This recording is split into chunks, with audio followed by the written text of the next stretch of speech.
우리 하나님께 예배드리시기 위해 예배 자리에 함께 하신 여러분 모두를 우리 주님의 이름으로 사랑하고 또 환영합니다.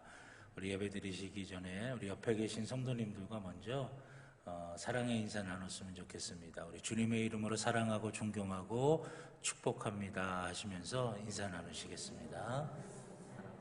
축복합니다.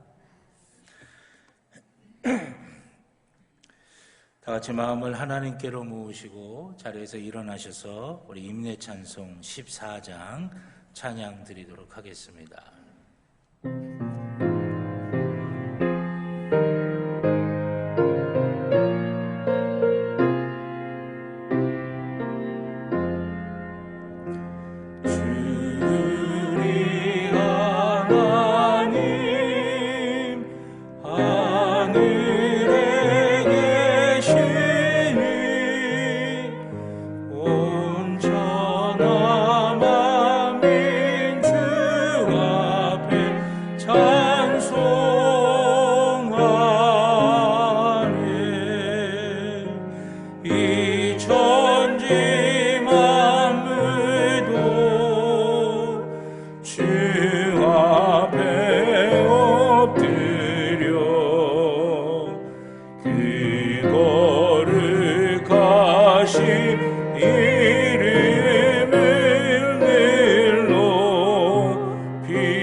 오직 여호와는 그 성전에 계시니 온 땅은 그 앞에서 잠잠할지니라.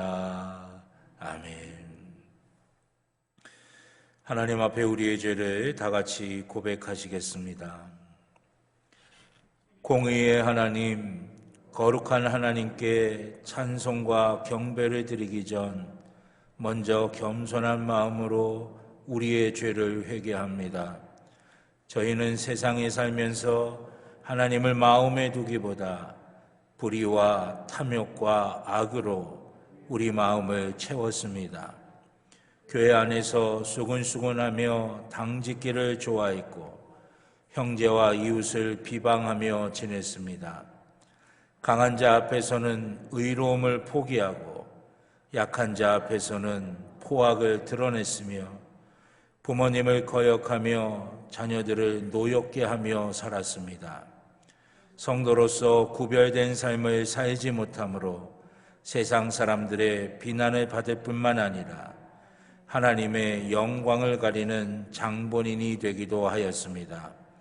자비하신 하나님, 애통한 마음으로 회개하오니 그동안 지은 죄를 용서하여 주옵소서.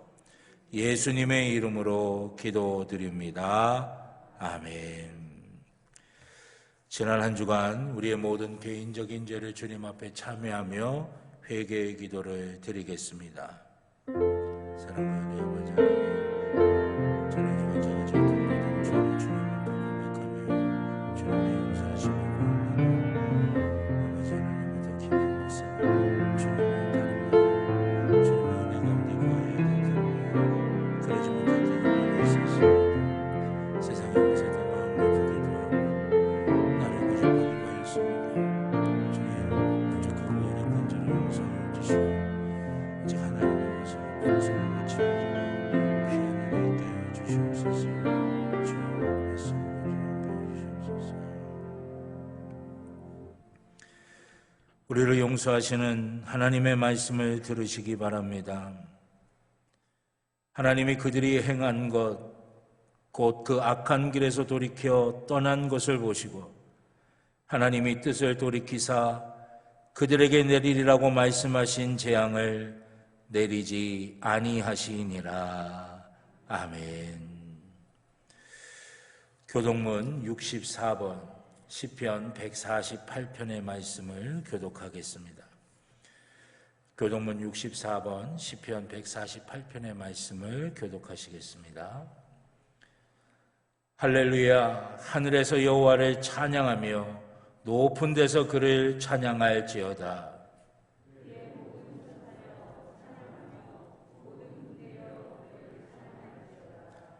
해와 달아 그를 찬양하며 밝은 별들아 다 그를 찬양할지어다.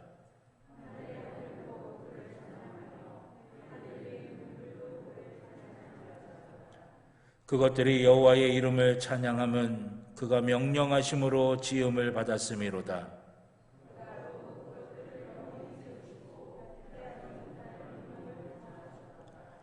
여호와의 이름을 찬양할지어다. 그의 이름이 홀로 높으시며 그의 영광이 땅과 하늘 위에 뛰어나심이로다.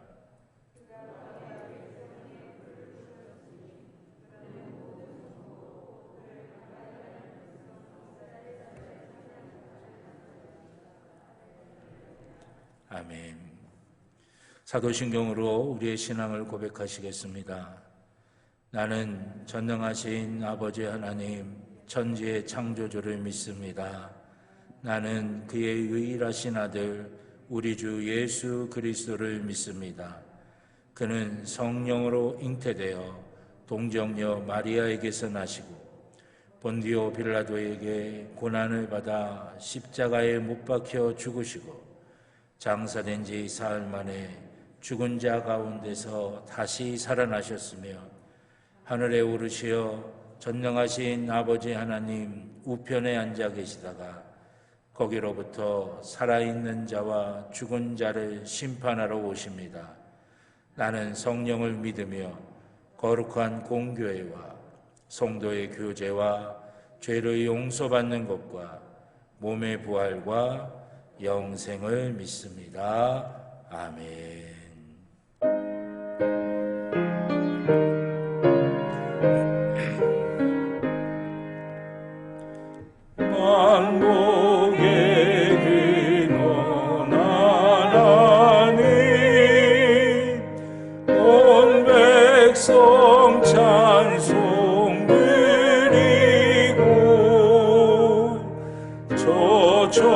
천사여 찬송하세.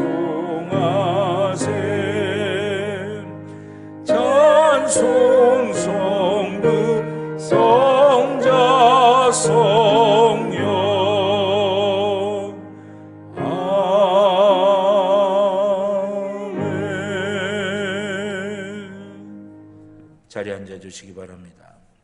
백태규 장로님 기도하시겠습니다.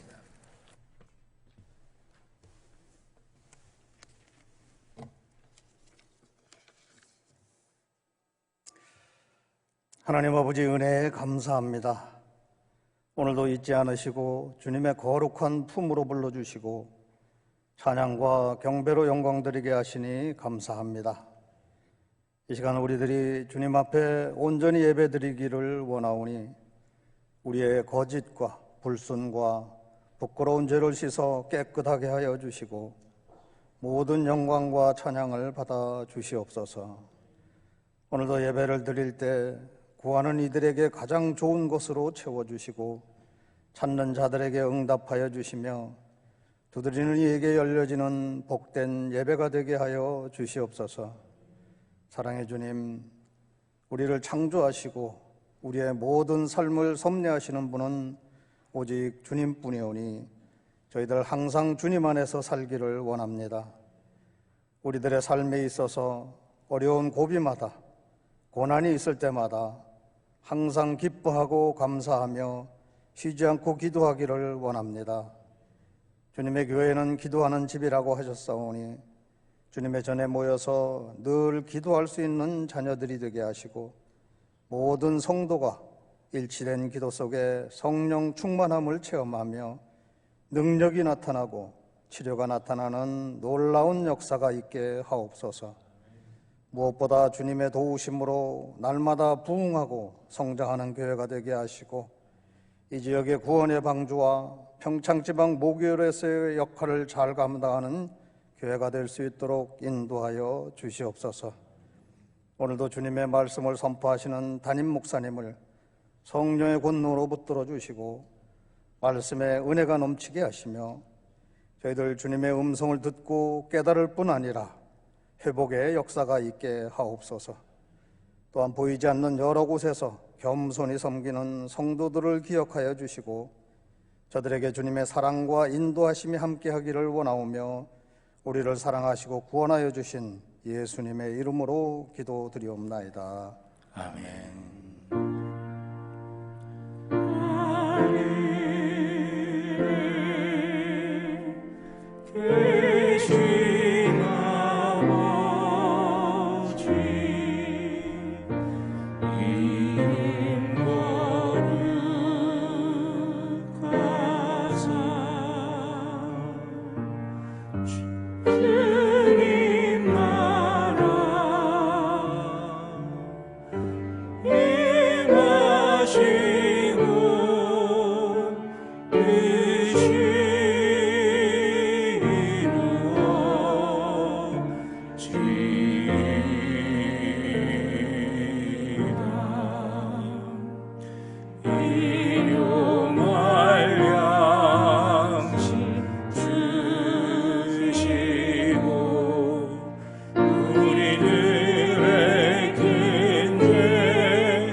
마시고 악에서 구원하소서.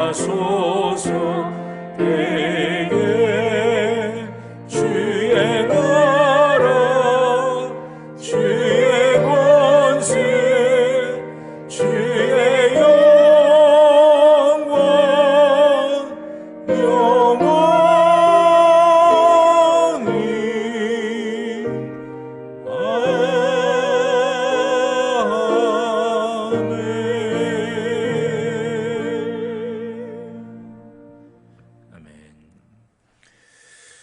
오늘 우리에게 주신 하나님의 말씀은 신약성경 누가복음 15장 1절로 7절의 말씀입니다. 누가복음 15장 1절로 7절 신약성경 121쪽의 말씀입니다. 신약성경 121쪽 누가복음 15장 1절부터 7절의 말씀입니다.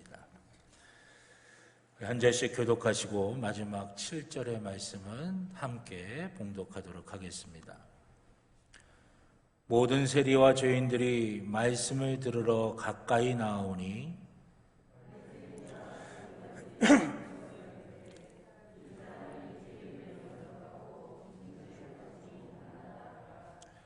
예수께서 그들에게 이 비유로 이르시되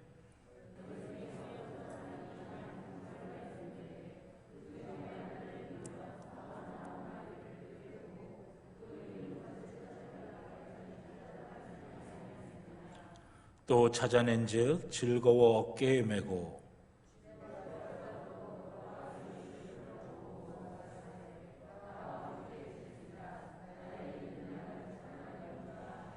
함께 봅니다. 내가 너희에게 이르노니 이와 같이 죄인 한 사람이 회개하면 하늘에서는 회개할 것이 없는 의인 99으로 말미암아 기뻐하는 것보다 더하리라. 아멘. 기도드리겠습니다. 때로는 상한 갈대와도 같고 때로는 꺼져가는 심지와도 같은 우리지만 싫다 하지 아니하시고 당신의 자녀로 삼아주셔서 영생의 소망이 있게 하여 주시고 하나님 나라의 소망이 있도록 인도하여 주시니 감사를 드립니다. 그 은혜와 사랑을 받은 저희들이 주님의 날에 주님 앞에 모여 주님의 이름에 영광을 돌리며 예배를 드립니다. 주님, 이곳에 좌정하여 주시옵소서. 이곳에 좌정하여 주시사 우리의 모든 것들을 만지시고 새롭게 하여 주시고 온전케 하여 주시는 귀한 은혜가 임하게 하여 주시옵소서. 아버지 하나님, 주의 자녀들이 신령과 진정으로 예배드립니다. 하늘문을 활짝 열어주셔서 한 영혼 한 영혼마다 하나님께서 예비하신 은혜와 복이 풍성하게 임하게 하여 주시옵소서. 특별히 이 시간 주님의 말씀 앞에 섭니다. 경건한 두려움이 우리 가운데 있게 하여 주셔서 우리의 심령을 찢으며 주의 말씀 앞에 서게 하여 주시사 찢겨진 우리의 심령 사이사이로 말씀의 은혜와 축복이 충만하게 임하게 하여 주시옵소서. 부족한 종의 입술에 성령의 기름을 부어주셔서 사람의 말이 아닌 하나님의 말씀이 되게 하여 주시고 사랑하는 성도들의 심령마다 함께 하여 주셔서 하나님의 말씀이 하나님의 말씀으로 들려지는 귀한 복과 은혜가 있게 하여 주시옵소서. 감사드리며 예수님의 이름으로 기도드렸습니다. 아멘. 할렐루야, 할렐루야. 오늘 이 예배 자리에 함께 하신 여러분 모두에게 하나님의 놀라운 은혜와 축복이 함께 하실 줄로 믿습니다. 우리 가슴에 손을 대고 함께 고백하시겠습니다. 나는 하나님의 복입니다. 아멘. 내가 가는 길은 복된 길이고 내가 앉는 자리는 복된 자리입니다. 아멘. 예배는 회복입니다. 예배는 능력입니다. 예배는 축복입니다. 아멘. 우리가 고백한 그대로 하나님께서 역사하실 줄로 믿습니다. 우리의 모든 것들을 만지셔 주셔서 하나님께서 치유하시고 회복하시고 온전케 하시는 귀한 은혜가 임할 줄로 믿습니다. 오늘 누가복음 15장 1절부터 7절의 말씀을 가지고 우리의 영혼은 안녕하십니까? 라고 하는 제목으로 말씀의 은혜를 함께 나누고자 합니다. 예배하신 하나님의 은혜와 복이 함께 하시기를 주님의 이름으로 축원합니다. 저희 아들이 초등학교 들어가기 전이었습니다. 제가 그때 이제 서울에서 부목사로 섬기고 있을 때인데요. 우리 아들이 그동안 자전거를 타는데 초등학교 들어가기 전까지 이제 옆에 보조바퀴가 있는 그 자전거를 타고 있었어요. 그래서 초등학교 이제 들어가게 될 테니까 이제 두바이 자전거를 좀 가르쳐 줘야 되겠다 생각을 해서 이제 모처럼 짬을 내 가지고 아들이랑 같이 이제 공원에 가서 두바이 자전거를 제가 이제 가르쳐 주게 되었습니다. 두바이 자전거 가르쳐 줄 때 어떻게 하죠? 이제 대부분 가르쳐 주는 사람이 뒤에서 이제 자전거를 붙잡죠. 그러면 배우는 사람은 이제 페달을 밟으면서 앞으로 가면 뒤에서 붙잡은 사람이 넘어지지 않게 그걸 붙잡고 쫓아갑니다. 한 2시간쯤 그렇게 하고 다녔더니요, 너무 힘든 거예요. 근데 이 아이가 이제 넘어질까봐 겁이 나니까 아빠 놓으면 안 돼? 놓으면 안 돼? 뒤돌아보면서 연신 확인을 하는 거예요. 그래서 제가 걱정하지 마. 아빠 안 놓을 테니까 넌 앞만 보고서 페달을 이렇게 밟으면 앞으로 가게 될 거야. 그러고서는 이제 그렇게 하고 한동안 쫓아다녔더니 이제 조금 익숙해진 거예요. 그래서 이제 자기가 이제 혼자 페달을 밟으면서 자전거를 이제 타고 가는 겁니다. 익숙하지 않을 때는 넘어질까봐 아빠 놓으면 안 돼, 아빠 붙잡아야 돼, 이제 막 그랬던 놈이 이제는 익숙하니까 아빠 손 치우라는 거예요. 자기 가고 싶은 대로 가고 싶다는 거예요. 자기 마음대로 가보고 싶다는 거죠. 그래서 제가 이제 넘어지기도 하고 또 이제 자세가 바르게 돼야 자전거를 탈 때 끝까지 또 그게 습관이 들어야 되니까 이제 쫓아가면서 이렇게 해야 된다. 이제 그렇게 하니까 이제 귀찮다는 거죠. 자기 하고 싶은 대로 하겠다는 거예요. 그래서 쌩 하고 가버리더라고요. 저는 그래도 걱정이 되니까 끝까지 쫓아가면서 보는 거예요. 제가 그 경험을 하면서 어떤 생각을 했는지 아십니까? 우리도 똑같다는 생각이에요.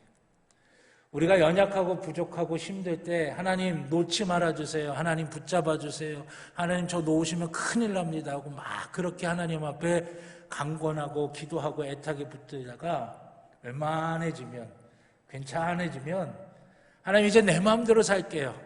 나 하고 싶은 대로 할래요. 내 뜻대로 할래요. 제발 좀 놓으세요. 상관하지 마세요. 여러분 근데 그래도 하나님께서는 우리를 놓으실 수가 없어서 우리가 넘어질까 봐 우리의 자세가 흐트러질까 봐 끝까지 우리를 바라보고 계신 줄로 믿습니다. 여러분 우리가 그런 사랑받는 존재예요. 옆에 있는 분들하고 한 번 더 인사하셨으면 좋겠습니다. 내가 그런 사랑받고 있습니다. 옆에 분하고 인사해 보세요. 그런 사랑받고 있습니다. 네. 우리가 이 땅에 살면 살아가면서 어려움에 무너지지 않고 다시 일어설 수 있는 힘이 있으려면 사랑의 힘이 있어야 됩니다. 사람의 사랑을 받는 것도 우리가 힘이 돼요. 그리고 또 그 힘으로 의지해서 일어날 수가 있어요. 하물며 사람의 힘도 그런데 여러분 우리 주님의 사랑의 힘이 우리 가운데 있다고 한다면 우리는 어렵고 힘든 일을 만나도 이겨낼 수가 있고 승리할 수가 있고 다시금 회복되어서 우리가 가야 할 길을 갈 수가 있게 된다라고 하는 것입니다. 그러면 우리가 그 주님의 사랑을 온전히 느낄 수 있을 때가 어느 때겠습니까? 주님의 사랑이 우리 가운데 임해야 우리가 때로는 어렵고 힘든 일을 만나도 넘어지지 않고 다시금 힘을 내서 우리가 가야 할 길을 끝까지 갈 수가 있는데 우리가 그 주님의 사랑을 온전히 느낄 수 있을 때가 어느 때냐 하는 것이에요. 바로 그때는 우리가 우리의 영혼과 또 우리 주변에 있는 우리의 이웃들의 영혼을 소중히 여기고 그 영혼에게 집중하고 관심과 열정이 있을 때 우리가 그 주님의 사랑을 온전하게 느낄 수가 있다라고 하는 것이죠. 그러면 여러분, 우리가 영혼을 소중히 여기고 영혼에 집중하면서 영혼에게 열정과 관심을 갖는 것, 그것이 왜 필요하냐? 그래야 우리가 하나님의 마음을 알아가게 된다라고 하는 것이에요. 여러분, 하나님께서 우리를 바라보실 때 우리의 뭘 바라보시겠습니까? 우리가 얼마나 세상적으로 출세했는가, 우리가 얼마나 세상적으로 뛰어난가, 우리의 육적인 모습을 바라보시는 게 아니에요. 하나님께서 우리를 바라보실 때 뭘 바라보시느냐? 우리의 영혼이 얼마나 건강한가, 우리의 영혼이 하나님과 어떤 관계를 맺고 있는가, 우리의 영혼이 하나님과 어떻게 친밀함을 누리고 있는가, 그걸 바라보신다는 거죠. 그렇기 때문에 여러분, 우리가 우리의 영혼에 대해서 관심을 가지고 집중을 하고 그것에 열정을 가질 때 우리는 뭘 알게 되느냐? 하나님의 마음을 알아가게 된다라고 하는 것이에요. 그러면 그 하나님의 마음을 알아간다는 게 뭡니까? 하나님께서 나를 얼마나 사랑하시고 나에게 어떤 은혜와 어떤 복을 주셨는지를 알아간다라고 하는 말입니다. 철부지 딸이 있었어요. 엄마 말 무지무지하게 듣지 않았던 딸입니다.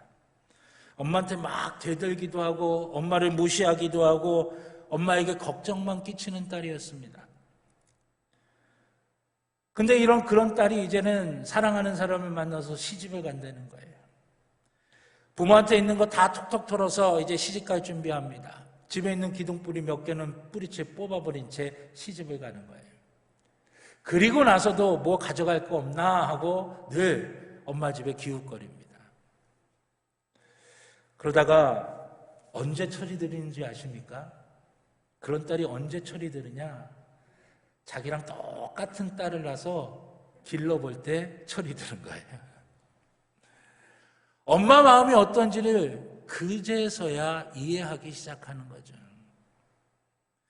그리고 나선 갑자기 엄마한테 잘하게 됩니다. 미안한 거죠. 엄마 마음이 어땠는지를 알게 되는 거예요. 부모의 마음을 안다는 것은 내가 부모로부터 얼마나 큰 은혜와 사랑을 받았는지를 느꼈을 때 그 부모의 마음을 이해하게 되는 것이죠. 그럴 때 우리가 온전하게 다시금 제자리의 모습을 찾고 제자리로 회복될 수가 있다라고 하는 것입니다. 그 딸이 언제 철이 드느냐? 우리 엄마도 이런 마음으로 나를 키웠겠구나 라고 하는 걸 느낄 때라고 하는 것입니다. 신앙의 회복도 마찬가지입니다. 하나님의 마음을 알아가는 것이 필요하다고 하는 것입니다. 그래야 내가 하나님께 얼마나 큰 은혜와 얼마나 큰 사랑을 받았는지를 알 수가 있는 것이고, 내가 하나님으로부터 얼마나 큰 은혜와 얼마나 큰 사랑을 받았는지를 알아야 우리 속에 진정한 치유가 일어나고 회복이 일어나며 하나님께서 온전케 하시는 역사를 누리는 복이 임하게 된다라고 하는 것입니다.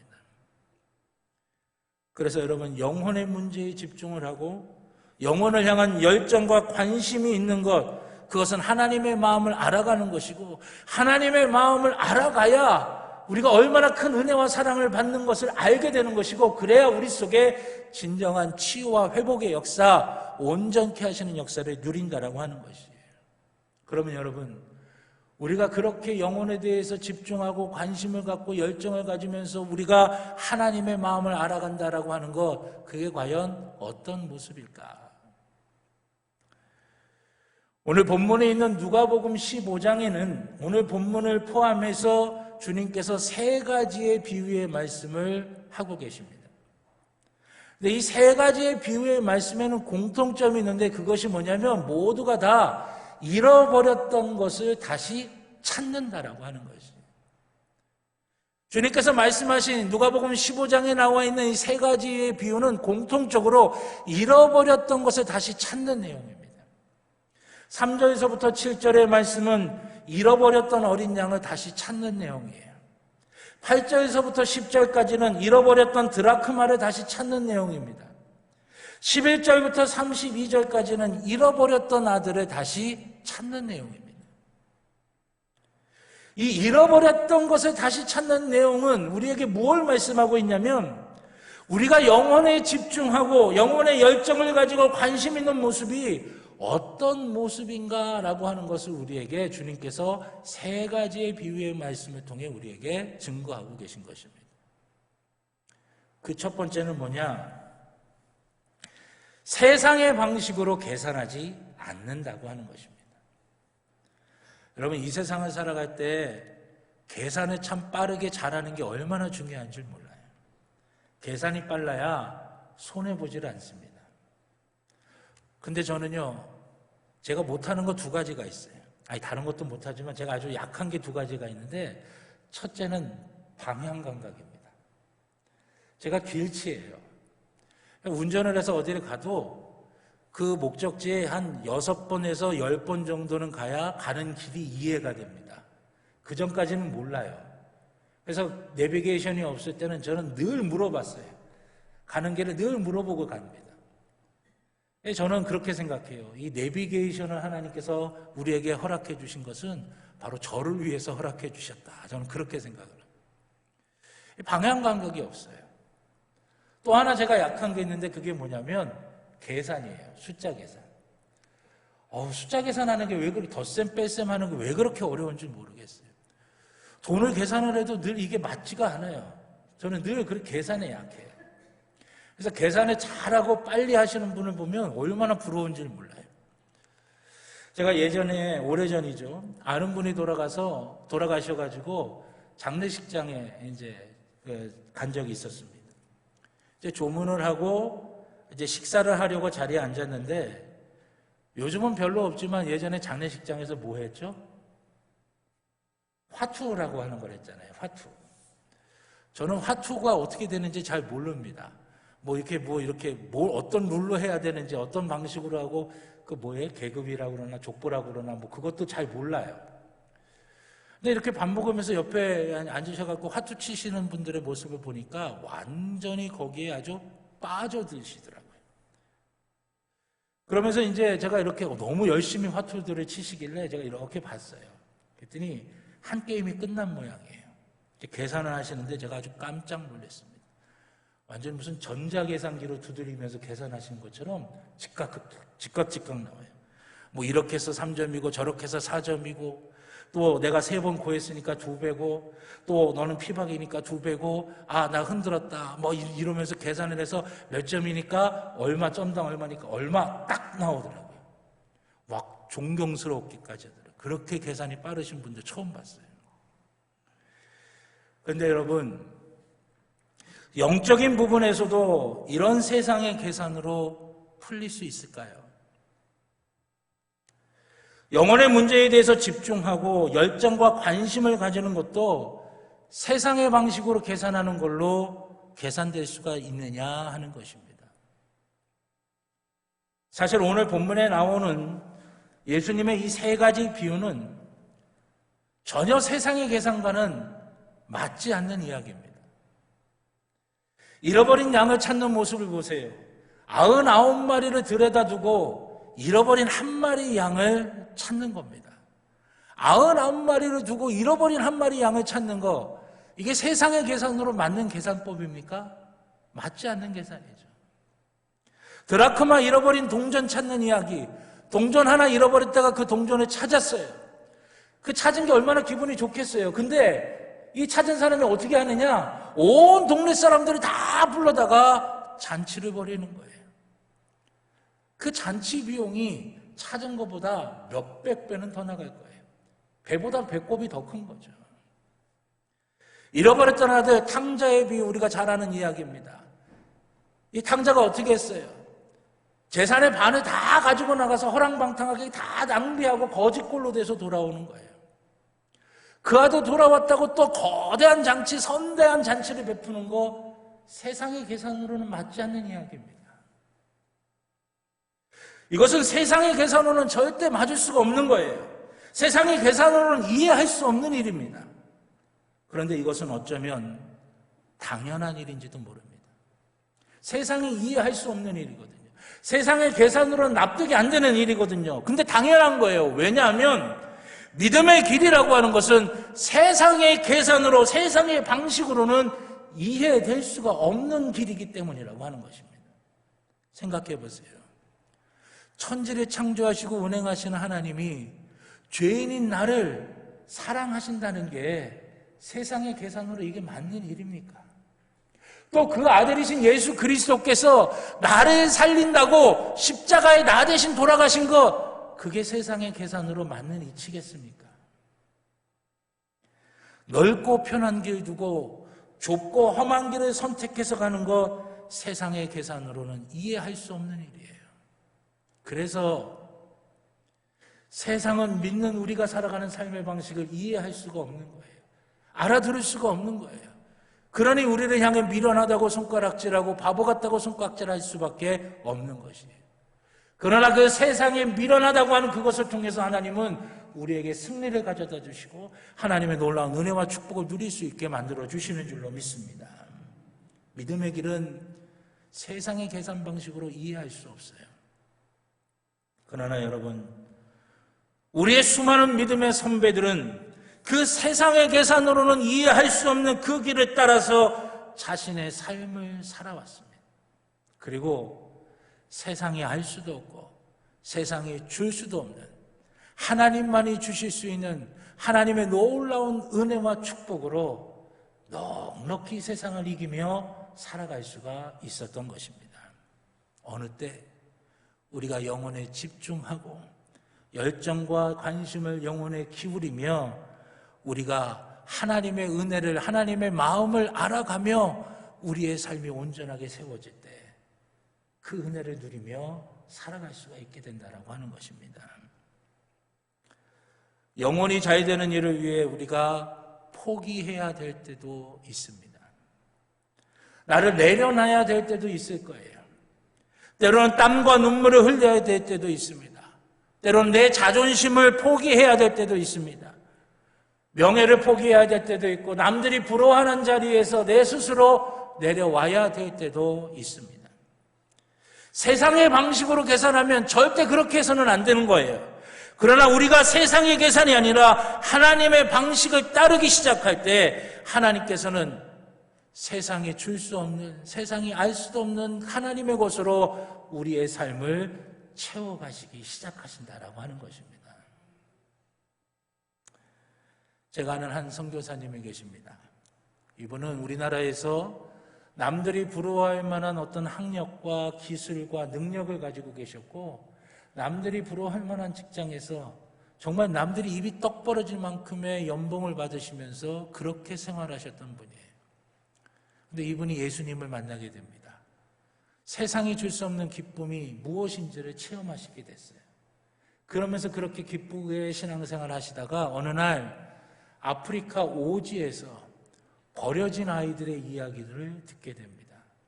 그 아이들이 정말 짐승처럼 생활할 수밖에 없는 그런 상황에 놓였다고 하는 사실을 듣게 되면서 이분의 마음속에 거룩한 부담감이 생기기 시작했어요. 그래서 하나님 앞에 결단하면서 선교사 과정을 이수하셨습니다. 그리고 이 한국에서 누렸던 모든 것들을 다 포기하고 내려놓고 그 아프리카 오지로 날아가십니다. 그래서 거기에서 20년 동안 그 아이들을 돌보며 사역하셨어요. 그러다가 병에 걸리셔서 생명이 다하시게 됐습니다. 세상의 계산으로 봤을 때는요, 이건 틀린 계산입니다. 이 나라에서 마음껏 누리면서 살 수 있고 존경받고 사람들의 부러움을 받으면서 살 수 있는데 그거 다 포기하고 그 아프리카 오지로 날아가서 생전 보도 듣지도 못했던 아이들 위해서 그 아이들을 헌신하며 그 아이들을 위해 섬기며 그렇게 자기 인생을 그렇게 20년 동안 살다가 결국 병에 걸려 죽게 됐으니 세상의 그 계산으로 보면 이건 틀린 계산인 거죠. 그러나 여러분, 그분을 통해서 어떤 일이 벌어졌는지 아십니까? 그렇게 그분의 돌보음을 받았던 아이들 중에 의사가 나오기 시작합니다. 또 사업을 하는 아이들이 생기기 시작해요. 그 돈으로 자기와 비슷한 아이들을 돕기 시작합니다. 의료 기술을 가지고 병에 걸린 아이들을 고쳐주기 시작하는 거예요. 그 지역의 사람들이 감동이 되어서 그 아이들을 돌보기 시작하고 또 복음이 들어가서 그 교세에 교회가 세워지기 시작합니다.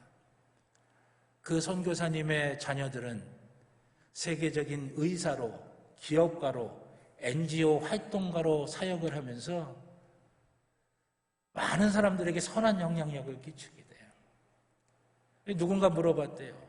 가장 존경하는 인물이 누구냐 그랬더니 그 세 자녀 모두 동일하게 한치의 주저함도 없이 자신들의 부모님이다, 그렇게 대답을 했다고 하는 거예요.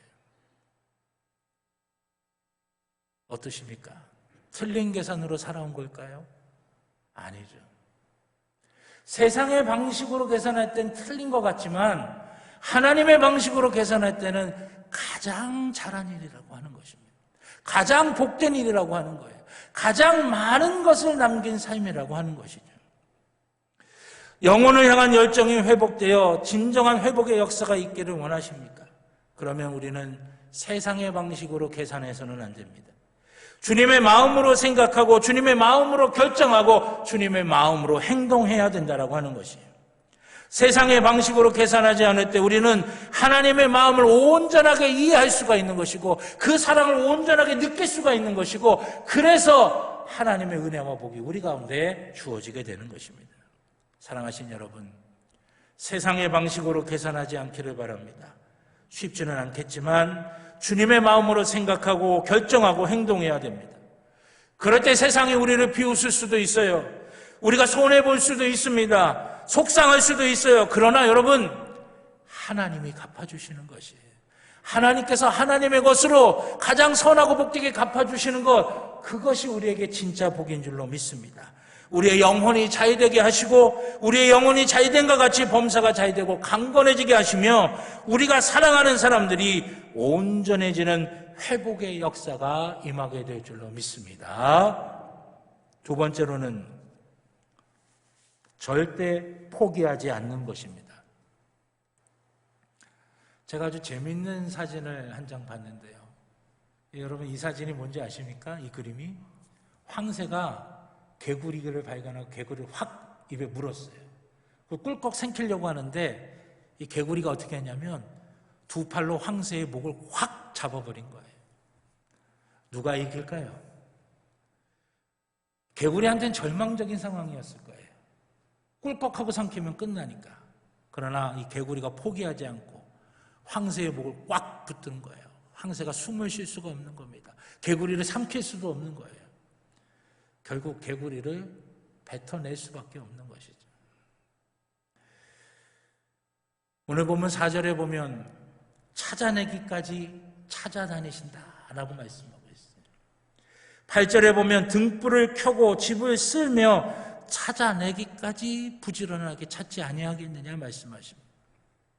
20절에 보면 거리가 먼데 그 아버지가 이제 나오나 저제 나오나 나가서 눈에 불을 켜고 쳐다봅니다. 아들의 모습을 보이니까 냅다 뛰어가기 시작하는 거예요. 오늘 이 세 가지 비유에서는 절대 포기하지 않는 모습을 우리에게 보여주고 있습니다. 포기하지 않는다는 게 무슨 의미입니까? 그것을 대신할 다른 어떤 것도 없다는 거예요. 그걸 대체할 수 있는 아무것도 없다라고 하는 거죠. 만약에 그걸 대신할 만한 것이 있고 그걸 대체할 만한 것이 있으면 우리는 하다가 좀 힘들면 아유 이거 말고 다른 걸로 하지 뭐 그렇게 말할 수 있을 거예요. 근데 포기할 수 없다는 건 뭐냐? 그걸 대신할 게 없다라고 하는 거죠. 그걸 대체할 수 있는 게 없다라고 하는 것이에요. 그래서 죽으나 사나 그거 붙들고 있어야 된다라고 하는 거예요. 그거가 되어야 된다라고 하는 것이죠. 여러분 우리의 영혼이 이와 같습니다.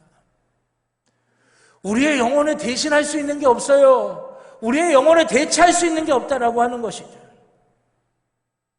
영혼을 바라보면서 세상에 그 어떤 것도 영혼을 대신할 수 있는 것이 없다고 하는 그 간절함과 절박한 마음이 있을 때 비로소 우리에게 진정한 회복의 역사가 일어나게 된다고 하는 것입니다. 포기하는 것은 어떤 대가나 어떤 수고도 필요 없습니다. 그러나 포기하지 않기 위해서는 그것을 위해 어떤 대가도 지불할 수 있고 어떤 대가도 치를 수 있는 것, 이게 포기하지 않는 것이라고 하는 거예요. 주님이 우리에게 이렇게 하셨어요. 우리를 포기할 수 없으셨기에 우리를 위해 대신 죽으신 겁니다. 십자가에서 당신의 피와 물을 다 쏟으시기까지, 당신의 살을 다 찢으시기까지 우리를 포기할 수 없어서 당신의 생명을 대가로 지불하신 것입니다. 시편 139편 8절부터 12절까지의 말씀 다 함께 봉독하겠습니다. 내가 하늘에 올라갈지라도 거기 계시며 수월에 내 자리를 펼지라도 거기 계시니이다. 내가 새벽 날개를 치며 바다 끝에 가서 거주할지라도 거기서도 주의 손이 나를 인도하시며 주의 오른손이 나를 붙드시리이다. 내가 혹시 말하기를 흑암이 반드시 나를 덮고 나를 두른 빛은 밤이 되리라 할지라도 주에게서는 흑암이 숨기지 못하며 낮과 같이 비추이나이니 주에게는 흑암과 빛이 같음이니이다. 아멘. 하나님이 우리를 포기하실 수가 없는 거예요. 바다 끝이라도 하늘 끝이라도 땅 끝이라도 거기까지 우리를 찾고 또 찾으시며 오셔서 우리를 붙드시고 우리를 건지시며 당신의 빛으로 비춰주신다라고 하는 것입니다. 그 하나님께서 이제 우리에게 묻고 계신 거예요. 나는 너를 포기할 수가 없어서 바다 끝이라도 하늘 끝이라도 땅 끝이라도 가서 너를 붙들고 내 모든 걸 다 주어 너를 구원했다. 이제 너는 어떻게 할 거니? 너의 영혼을 위해, 네 영혼이 잘 되는 것을 위해 너는 어떻게 할 거니? 포기할 거니? 포기하지 못할 거니? 사랑하신 여러분, 영혼이 잘 되는 길을 포기하지 않기를 주님의 이름으로 축원합니다. 그럴 때 우리에게 진정한 회복과 부흥의 역사가 임하게 될 줄로 믿습니다. 셋째는 기쁨이 충만해야 된다고 하는 것입니다. 오늘 등장하는 세 가지 비유에는 공통적으로 기쁨이 표현되고 있습니다. 5절부터 6절에는 즐거워하고 즐기자라고 표현을 하고 있고요.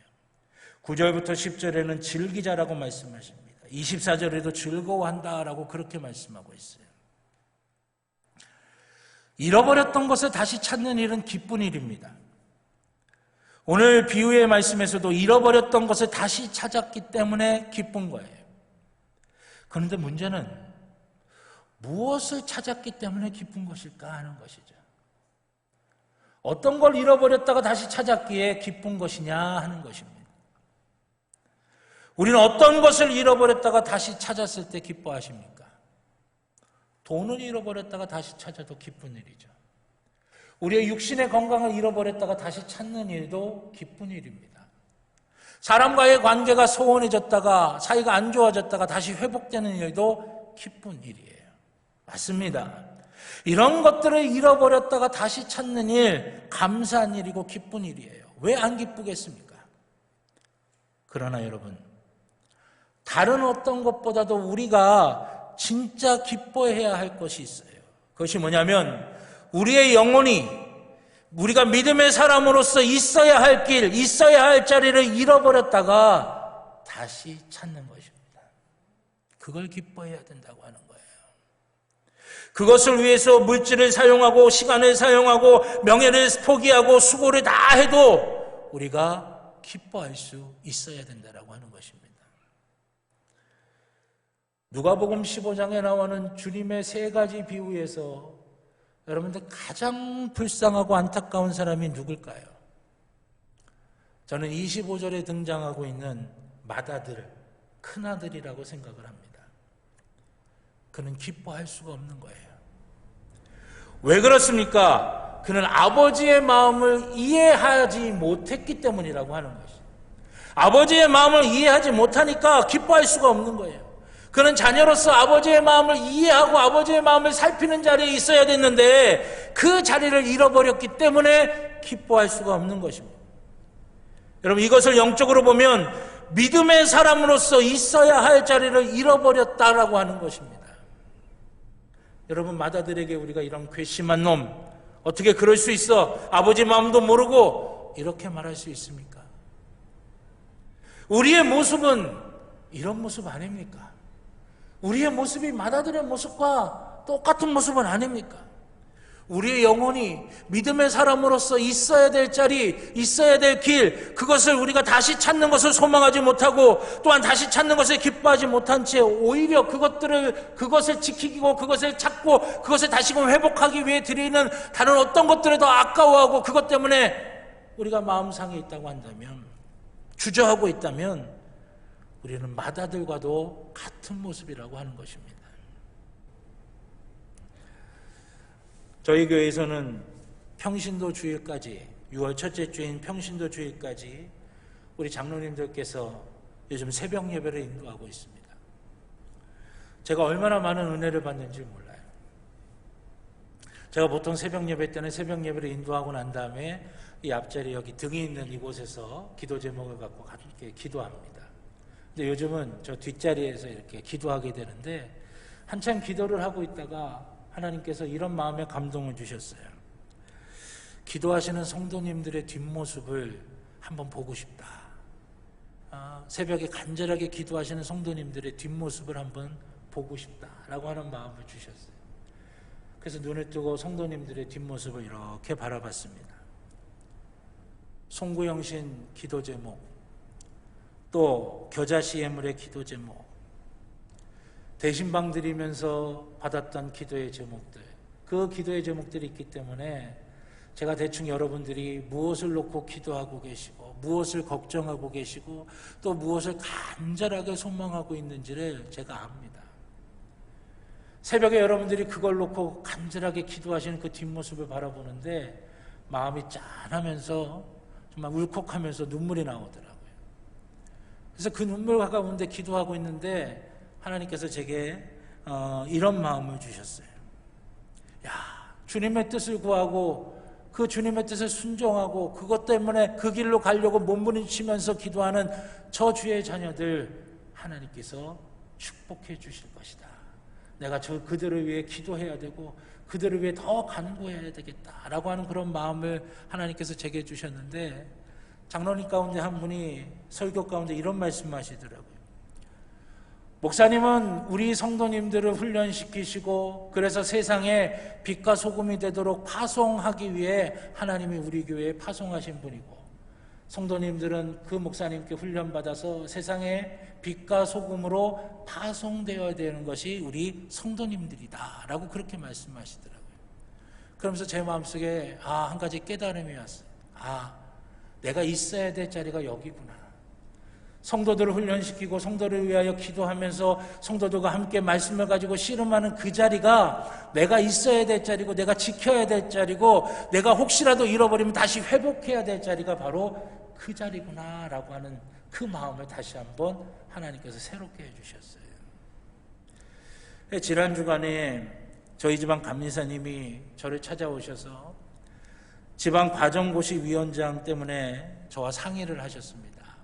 근데 제가 사양했어요. 하고 싶어 하시는 분도 많고 하실 수 있는 분들도 많기 때문에 또 결정적인 거는요. 제게 하나님께서 그 마음을 주셨잖아요. 내가 성도님들을 위해서 기도하고 말씀을 준비하고 함께 말씀으로 하나님의 뜻을 찾고 공부하고 또 내가 하나님의 말씀을 묵상을 하고 하는 그런 것에 내 모든 것을 다하겠노라 말씀 가운데 기도하는 가운데 제게 하나님께서 그런 마음을 주셨기 때문에 다른 것에 제 시간과 다른 것에 제 열정과 다른 것에 제 마음을 빼앗기게 하시는 거예요.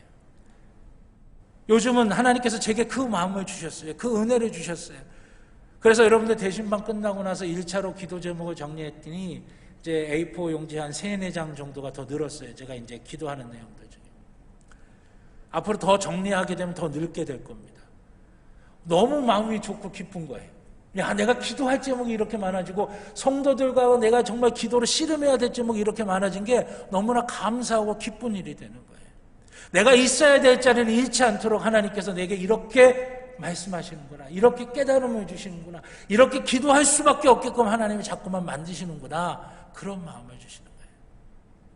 여러분, 우리의 영혼이 하나님을 붙들고 하나님을 바라보며 우리가 영혼에 대해서 관심을 갖는 것 바로 이래서 중요하다라고 하는 거예요.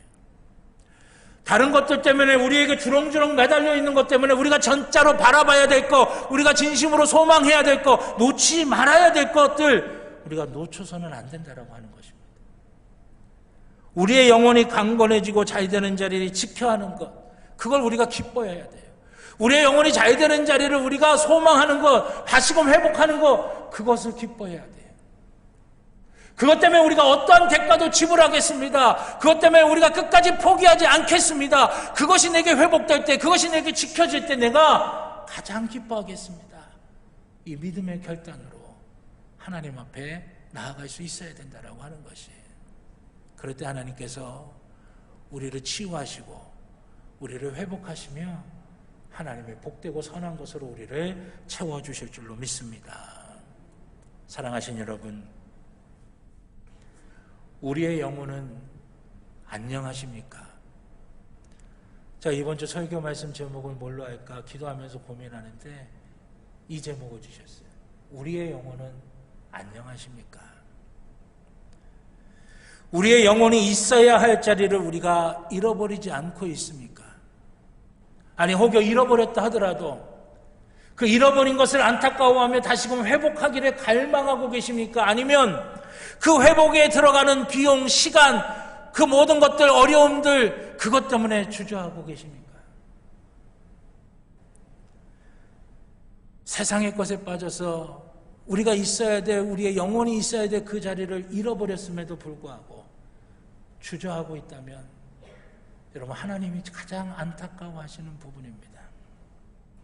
우리가 있어야 할 자리로 돌아가야 하나님이 기뻐하신다고 하는 것이에요. 사랑하신 여러분, 우리가 우리의 영혼이 우리가 있어야 될 자리, 우리가 가야 할 그 길을 온전히 걸어가고 온전히 자리할 수 있는 귀한 은혜가 있기를 주님의 이름으로 축원합니다. 그래 우리의 영혼이 안녕하실 수 있도록 우리가 서로를 바라보며 우리의 영혼은 안전합니다. 우리의 영혼은 안녕합니다. 그렇게 인사할 수 있는 그런 귀한 은혜가 있기를 주님의 이름으로 축원합니다. 그때 하나님께서 우리 가운데 역사하시며 하나님의 것으로 우리를 풍성하게 채워주실 줄로 믿습니다. 그 은혜가 우리 모두 가운데 있기를 주님의 이름으로 간절히 축원합니다. 기도하겠습니다. 사랑과 은혜의 아버지 하나님, 우리의 영혼이 안녕하기를 원합니다. 우리의 영혼이 있어야 될 자리, 가야 할 길 제대로 찾게 하여 주시옵소서.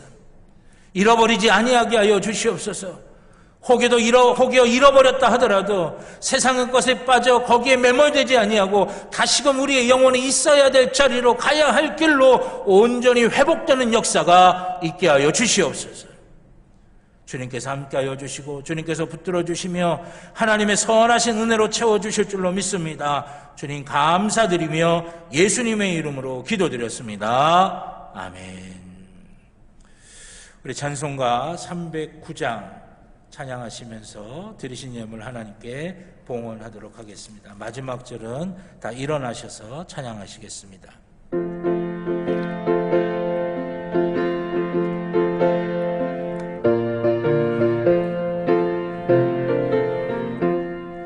목마른 내 영혼 주가 이미 허락한 그 귀한 영생수 주여 갈망합니다.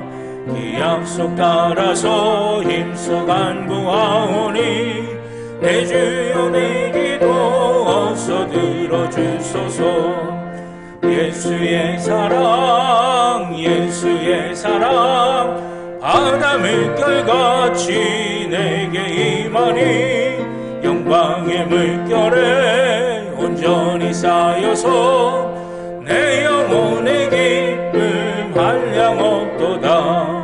주 내게 약속한 틈비 내려주시려 은혜의 저구름 건너편에 떠올라 그 귀한 징조가 내게 밝히 보이니 나 힘을 다하여 주께 간구합니다. 예수의 사랑 예수의 사랑 바다 물결같이 내게 임하니 영광의 물결에 온전히 쌓여서 내 영혼의 기쁨 한량 없도다. 은혜의 소낙비 지금 흡족히 내려 구원의 큰 강물 흘러차고 넘쳐서 내 추한 모든 죄 모두 씻어버리니 나 지금 은혜를 충만하게 받았네. 아멘. 예수의 사랑 예수의 사랑 바다 물결같이 내게 임하니 영광의 물결에 온전히 쌓여서 내 영혼의 기쁨 한량 없도다. 그 차고 넘치는 주의 은혜의 물결 힘차게 밀려와 내게 만족합니다. 오 할렐루야로 주를 찬송하오니 내 마음의 기쁨이 항상 충만함이라. 예수의 사랑 예수의 사랑 바다 물결같이 내게 임하니 영광의 물결에 온전히 쌓여서 내 영혼의 기쁨 한량 없도다. 아멘. 자리에 앉아주시기 바랍니다. 드리신 예물을 위해 기도드리겠습니다. 사랑과 은혜의 아버지 하나님, 주님 앞에 나올 때에 주신 은혜 너무나 감사하고 주신 사랑 너무나 커서 감사한 마음으로 주님이 나를 구원하시고 내게 천국의 소망을 주셨다고 하는 믿음으로 정성껏 준비한 예물 주님 앞에 드립니다. 아버지 하나님, 우리의 모든 기도의 제목과 마음의 소원도 담아 주님 앞에 드리오니 하늘의 문을 활짝 열어주셔서 우리 하나님 흠양하시는 거룩한 산점이 되게 하여 주시고 응답하시는 능력의 제물이 되게 하여 주시옵소서. 주님의 능력의 손길이 우리와 함께 하실 줄로 믿습니다. 응답의 역사가 우리 가운데 임할 줄로 믿습니다. 주님의 선하심을 맛보아 알게 하여 주시옵소서. 주님, 예물이 쓰여지는 곳에 하나님의 은혜가 임하기를 원합니다. 하나님의 축복이 임하기를 원합니다. 하나님의 능력의 역사가 임하기를 원합니다. 그리하여 하나님 나라 세워가는 데 쓰임받게 하시고 하나님의 뜻 이루어지는 데 쓰임받게 하여 주시옵소서. 감사드리며 예수님의 이름으로 기도드렸습니다. 아멘. 감사합니다. 교회 소식 몇 가지 말씀드리겠습니다. 주보 교회 소식란을 참조해 주시기를 바라겠습니다. 또 앞에 PPT로도 나오니까 확인해 주시기를 바라겠습니다. 예배당에서는 개인 방역과 또 교회에서 진행하는 방역 지침에 철저히 따라 주시기를 바라겠고요. 방역 지침에 따른 5월 예배 안내 주보 교회 소식란과 또 앞에 안내가 되어 있습니다. 특별히 속회 예배는 사적 모임 5인 이상 금지가 지속되고 있기 때문에 개별적인 속회 예배는 드리지 못하고요. 우리가 연합 속회로 금요 성령 집회로 함께 금요일 저녁 8시에 이 자리에서 있습니다. 여러분들 함께 기도하시는 자리 사모하면서 함께 하시길 바라겠고요. 오늘 오후 예배 사회는 박영도 장로님, 기도는 박창선 권사님이십니다. 다음 주 오후 예배 사회는 최현미 권사님, 기도는 박의순 권사님이십니다. 기도하시면서 준비해 주시기를 바라겠고요.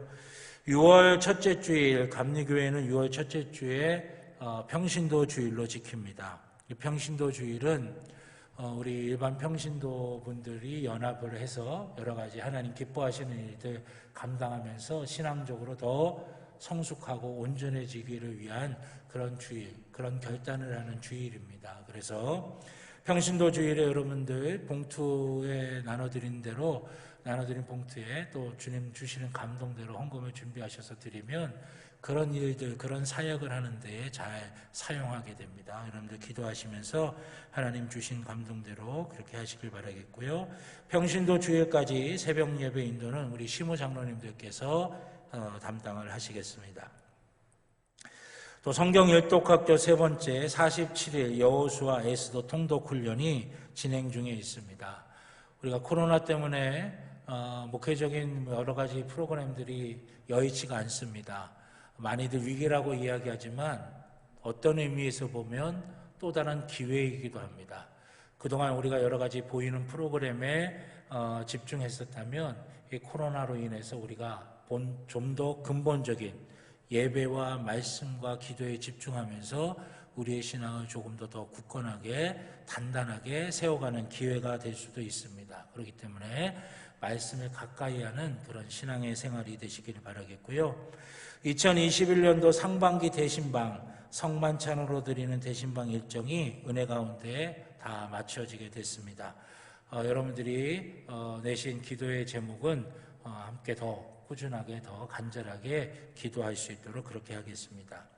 맘투맘 엄마의 마음 열기 지난 화요일에 첫 번째 시간을 가진 것으로 시작이 됩니다. 8주간 7월 13일까지 진행이 되니까 우리 엄마들이 또 우리 할머님들이 자녀에 대한 손주에 대한 어떤 바른 성경적인 그런 교육 철학과 마음가짐을 가져서 가정이 잘 치유되고 온전히 서갈 수 있기를 위해서 여러분들이 기도해 주시기를 바라겠고요. 강릉에 있는 영곡 제일교회를 담임하고 계시는 민은주 목사님 암투병 중에 있는데 이 교회가 그렇게 넉넉하지 못해서 병원비라든지 치료비가 많이 드는데 감당하기가 좀 어렵다고 합니다. 그래서 연회 총여선교회 또 지방 여선교회에서 이제 그 목사님을 돕는 그런 사역을 하는 가운데 우리 교회 총여성교회도 그 일에 같이 참여하는 의미에서 연회 그 지방과 연회 여성교회에서 이제 보내온 마스크를 판매를 합니다. 한 박스에 25개가 들어가 있는데 10,000원이고요. 여기서 나오는 모든 수익금은 그 우리 은주 목사님 병원비 치료비에 사용되도록 하겠습니다. 여러분들 1층 예배 후에 1층 로비에서 판매를 하니까 필요하신 분들 또 마음에 감동되시는 분들 구입하시길 바라겠고요. 문의는 우리 여성교회 총여성교회 회장님이신 한금지 권사님께 문의하시길 바라겠습니다. 남성교회 평창지방연합회에서 주관하는 지방 목회자 또 남성교회 회원 부부 산행이 6월 5일 오전 10시에 있습니다. 장소는 하늘 목장이고요. 참여하시고 싶으신 분들은 총남성교회 회장님이신 이인호 장로님에게 신청하시기를 바라겠습니다. 그리고 아까 설교 때도 말씀드렸는데 대신방 하면서 여러분들이 내신 기도의 제목을 제가 정리하면서 기도하는 가운데 하나님께서 좀 더 우리가 집중적으로 기도했으면 좋겠다라고 하는 그런 마음을 주셨어요. 그래서 승리하는 삶 세일에 21일 특별 새벽 기도회를 이제 열려고 합니다. 그래서 대신방에서 드린 기도의 제목을 위주로 우리가 좀 더 간절하게 기도하기 위해서 21일 동안 승리하는 삶이라고 하는 주제로 특별 새벽 기도를 여는데 6월 14일부터 7월 7일까지입니다. 주제는 안심하라 나니 두려워하지 말라라고 하는 주제로 주제 성구는 마태복음 14장 27절의 말씀으로 진행하려고 합니다. 우리가 특별 새벽 기도회를 할 때는 늘 겨자씨 예물을 드리는데 이번 20일의 특별 새벽 기도회 때는 여러분들이 대신방 때 드렸던 그 기도의 제목들 그 기도의 제목들로 하나님 승리하게 해주세요라고 하는 마음으로 겨자씨 예물을 준비하시고 또 저희 교회는 1년에 한 번씩 월드비전에서 진행하는 사랑의 빵 저금통 그것을 진행하고 있죠. 그래서 이번에 어려운 분들을 돕기 위해서 시작을 할 텐데 21일 새벽 그 세일의 특별 새벽 기도회 첫날 할 때부터 이제 시작을 합니다. 그래서 20일의 특별 새벽 기도회 기간 동안에 다 되신 분은 마치는 날 그 저금통을 이제 제출하셔도 되고요. 혹시 기간이 더 필요하시면 그걸 이제 제출하는 기간이 9월이나 10월쯤 되게 되는데 그때 제출하셔도 됩니다. 그래서 어쨌든 사랑의 빵 저금통은 이제 6월 14일부터 시작하는 걸로 그렇게 하겠습니다. 또 지난주에도 말씀드렸지만 지난 어버이 주일에 나눠드렸던 우리 어르신들께 나눠드렸던 식사 쿠폰은 5월 31일 내일까지가 사용 만료 기간입니다. 그래서 여러분 내일까지 꼭 사용하시길 바라겠고요. 해당 식당은 저희 성도님들이 운영하시는 식당인데 4군데입니다. 강남식당, 옥봉해장국, 이박사 돈가스, 호반 닭갈비입니다. 이 4군데를 이용하셔서 꼭 여러분들 내일까지 꼭 식사하셨으면 좋겠고요. 해당 식당에서는 받으신 쿠폰을 6월 6일 다음 주일까지 나영숙 장로님, 재무부장님에게 제출해 주시기를 바라겠습니다. 또 우리 하리사속이신데요. 김순자 권사님께서 강릉 아산병원에 입원 중이십니다. 담석 수술을 받으셔야 되는데 이번 돌아오는 수요일에 수술을 받으시게 될 겁니다. 위에서 기도해 주시고 화요일 저녁이나 수요일 오전에 여러분들 우리가 늘 하는 대로 중보기도 문자가 나갈 겁니다. 그럼 받으시는 대로 그 자리에서 기도해 주시기를 바라겠고요. 2부 9시 예배 때 새가족 4주 양육과정 수료 축하가 있었습니다. 우리 이창열 성도님, 김보정 성도님 4주간 교육 마치시고 수료식을 했습니다. 위에서 기도해 주시길 바라겠고요. 오늘 이제 끝나고 가실 때 이제 떡을 받으실 텐데 우리 이주선 성도님, 최혜진 성도님 가정에서 둘째 우리 강윤이가 이제 첫 이제 돌 생일입니다. 첫 생일을 감사해서 떡을 대접하니까 여러분들 드시면서 기도해 주시고 특별히 좀 기도 부탁할 것은 우리가 아이들이 돌이 될 때면 좀 많이 아프죠. 많이 아프게 되는데 강윤이가 또 열이 나가지고 지금 병원에 있는 중입니다. 그래서 잘 회복되고 건강하게 잘 퇴원할 수 있도록 위에서도 기도해 주시기를 바라겠습니다. 이번 주 재단미화는 김채남 권사님, 이인자 권사님 가정에서 결혼기념 감사로 헌물하셨습니다. 귀한 가정을 위해서도 기도해 주시기를 바라겠습니다. 우리 옆에 있는 분들하고 한 번 더 인사하실까요? 한 주간도 승리하시길 바랍니다 하시면서요. 한 주간도 승리하시길 바랍니다. 네. 다 같이 일어나셔서 우리 파송의 찬송 주님 말씀하시면 찬양 드리도록 하겠습니다.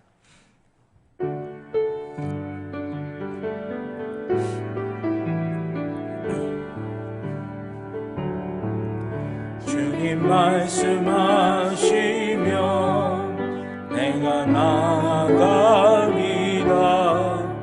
주님 뜻이 아니면 내가 멈춰서리라.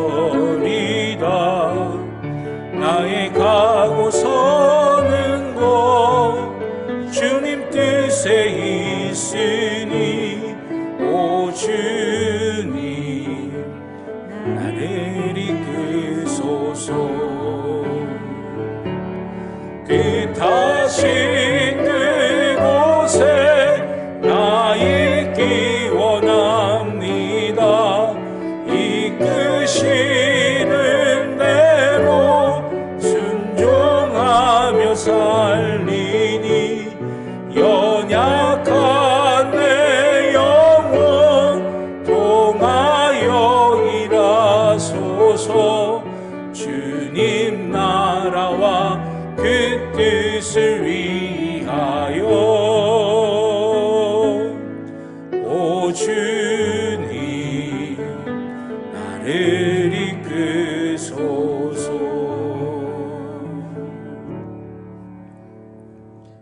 이제는 우리 주 예수 그리스도의 구원의 은혜와 하나님 아버지의 무한하신 사랑하심과 성령님의 감화 감동 인도하여 주시는 귀한 은총이 주의 사랑하는 자녀들의 머리 위에, 그 가정 위에, 그 일터 위에, 살아가는 모든 삶의 길들 위에 이제로부터 영원토록 함께하여 주시옵기를 간절히 축원하옵나이다.